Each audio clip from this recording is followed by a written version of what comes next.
एके दिवशी अनन्या खिडकीतून बाहेर बघत बसली होती. उन्हाळ्याचे दिवस होते.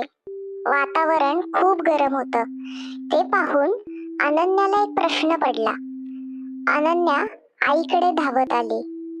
आई, कधी उन्हाळा, कधी पावसाळा, तर कधी हिवाळा, असं का ग पडतं? आई हसून म्हणाली, खूप छान प्रश्न आहे बाळा.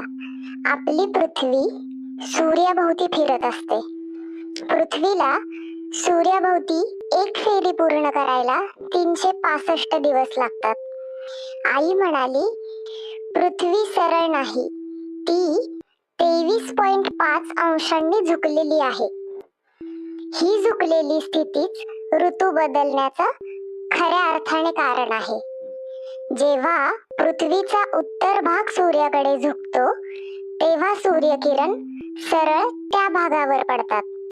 सरळ किरणांमुळे जास्त ऊर्जा आणि जास्त उष्णता मिळते, म्हणून त्या भागात उन्हाळा येतो. त्यावेळी दिवस मोठे असतात, कारण सूर्य आकाशात जास्त वेळ दिसतो. त्याच वेळी पृथ्वीचा दक्षिण भाग सूर्यापासून दूर झुकलेला असतो. तिथे सूर्यकिरण तिरके पडतात. तिरके किरण कमी उष्णता देतात, म्हणून तिथे हिवाळा असतो. काही महिन्यांनी पृथ्वी पुढे फिरते. आता दक्षिण भाग सूर्याकडे झुकतो आणि उत्तर भाग दूर जातो, म्हणून ऋतू उलटे होतात. जून आणि डिसेंबर मध्ये हा फरक सर्वात जास्त असतो. मार्च आणि सप्टेंबर मध्ये पृथ्वी सरळ दिसते.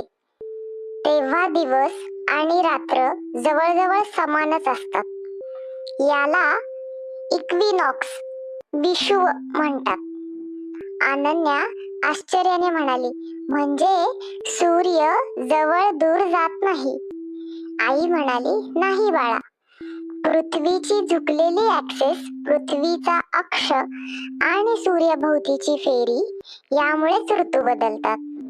अनन्या हसून म्हणाली, पृथ्वी तर मोठा सायन्स टीचरच आहे. आई म्हणाली, अगदी बरोबर. त्या दिवशी अनन्याला ऋतू बदलण्यामागचं विज्ञान समजलं. आमच्या कथा आवडत असेल तर लाईक, कमेंट, शेअर करा, सबस्क्राईब करा आणि नवीन कथा मिळवण्यासाठी बेल आयकॉन प्रेस करा.